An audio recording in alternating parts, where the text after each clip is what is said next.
Good evening, Bahamas. Coming up tonight. One activist calling for tougher penalties for convicted rapists. That story's coming up. A former AG weighs in on the marijuana debate.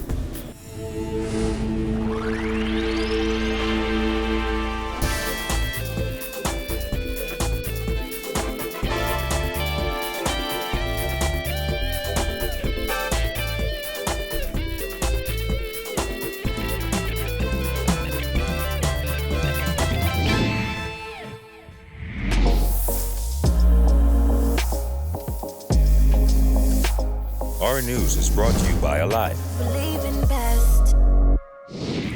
Welcome to Our News and thanks for joining us. I'm Kyle Joaquin.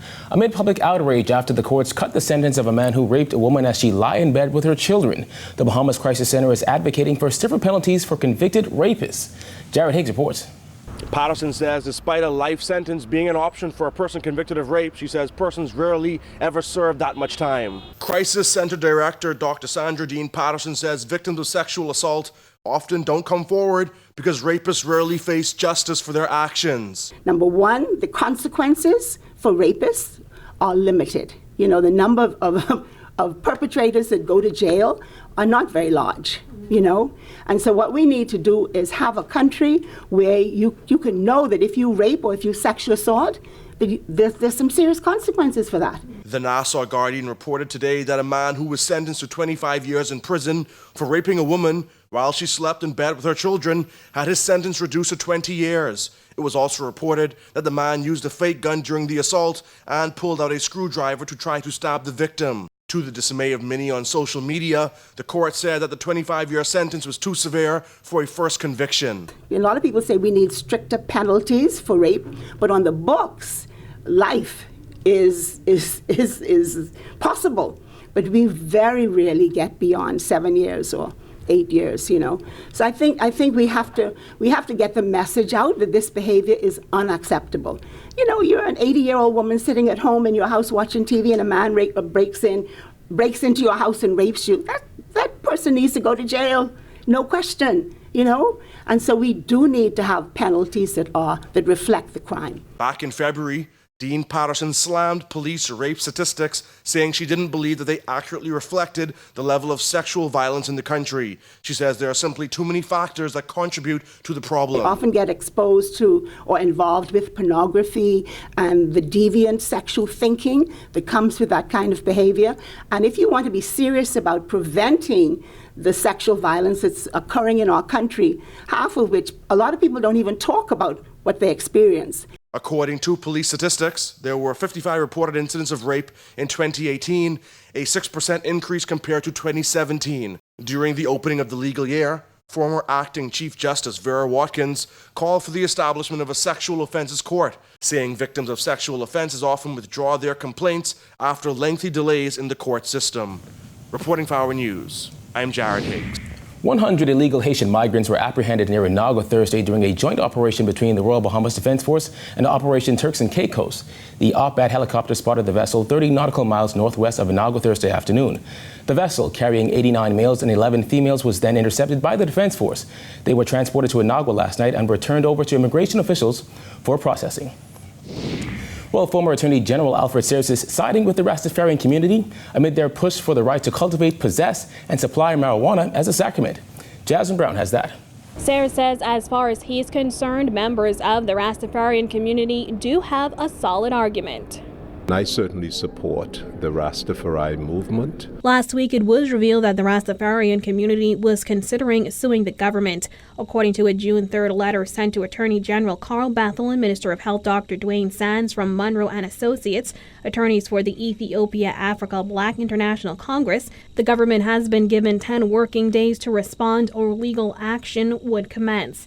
Sayers says as far as he sees it, the Rastafarians do have a case. The Constitution guarantees every person in this country the freedom to practice their faith, their religion. On Friday, Bahamas Marijuana Commission co-chair Bishop Simeon Hall urged the Rastafarian community to wait until the commission had completed its research. Bahamas Christian Council President Bishop Delton Fernander accused the Rastafarian community of trying to strong-arm the government into legalizing marijuana. The BCC president also called the possible lawsuit a slippery slope and argued that it destroys the whole argument. In response to Fernando, Rastafarian priest Rithman McKinney defended his community's fundamental right to use the drug, saying they had a right to use a sacrament of their religion. Sayers agreed. They ought to be allowed, and just like alcohol, which is certainly consumed in my church, which I'm a Catholic, alcohol is regulated, and so should marijuana. Reporting for our News, I'm Jasmine Brown.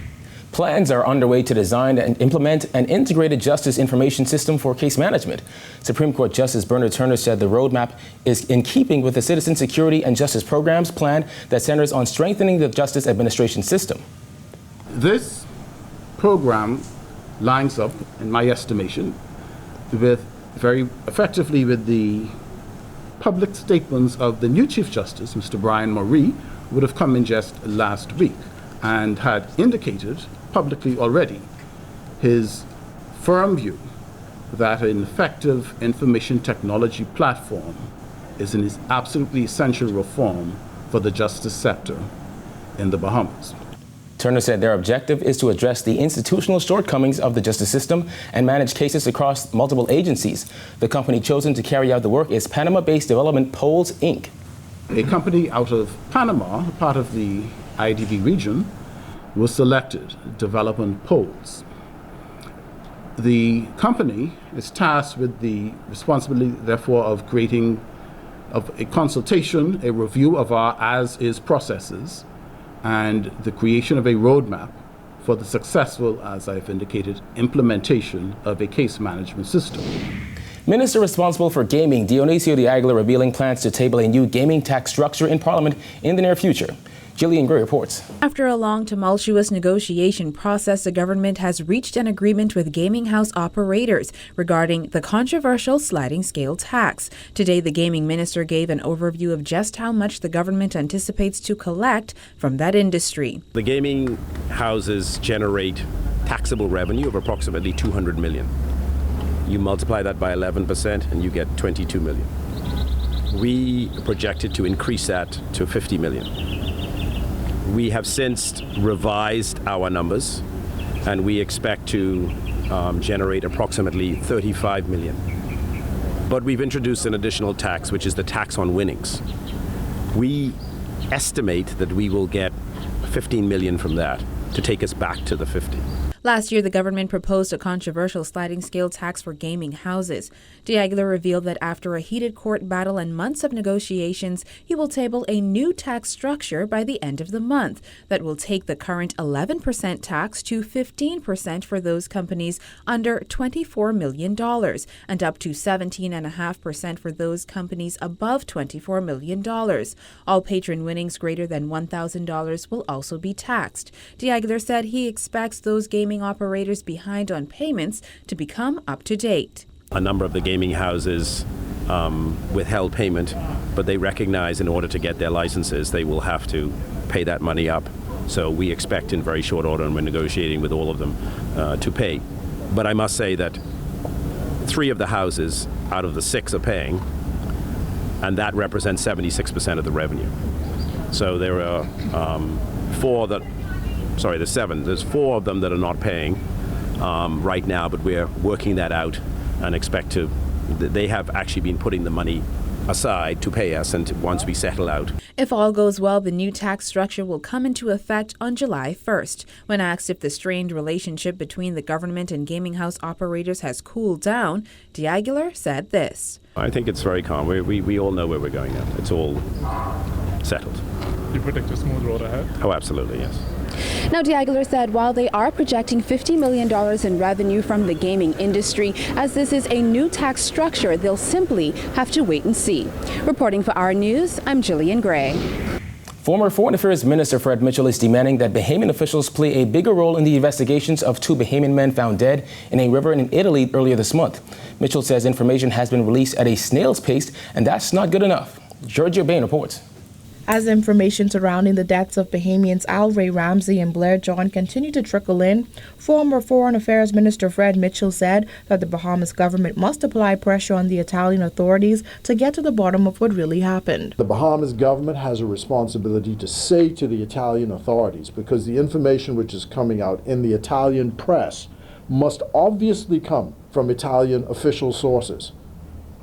And the suspicion I have is that the Italian government, and I want to say this advisedly, does not want it to be seen that there was foul play involved in this, and that it has to do with the social conditions which obtain in Italy today, where there are right-wing elements who attack people because of their race.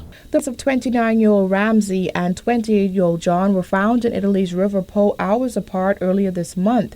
Ramsey, a Foreign Service officer, was studying at the Diplomatic Academy of Vienna. John was nearing the end of his PhD studies in Canada. An autopsy report revealed that the men drowned. Foreign Affairs Minister Darren Henfield said this week that investigators still aren't close to solving this puzzle. Mitchell said while he has a level of confidence in the Italian authorities, he believes that they need Bahamian officials standing over their shoulder. The Prime Minister was asked the same question you asked me, and in typical fashion came up with this silly answer about, the Italians have been investigating murders for 1,000 years, so why shouldn't I have confidence in them? The spokesman for Bahamas government should have said, in a position like this, that we are pressing the Italian authorities to bring this matter to a conclusion, and we will be following the investigation to make sure that the law is followed and we get to the answers. That's what our responsibility is as a government. Mitchell said the two men do not deserve to have their reputations tarnished in death. He even suggested that once the bodies have been returned to the Bahamas, that there be a coroner's inquest. I think they have the capacity to do so, but I think that someone has to be watching over their shoulder to make sure that they do the proper job. My own view is, I've been investigating even here whether or not we ourselves should not convene a coroner's inquest to get to the bottom of what happened. Reporting for our news, I'm Georgie O'Bain. Still to come, Dame Marguerite attends her last changing of the guard as Governor General. Plus, the Crisis Center and police work together to curb cyberbullying. Stay tuned.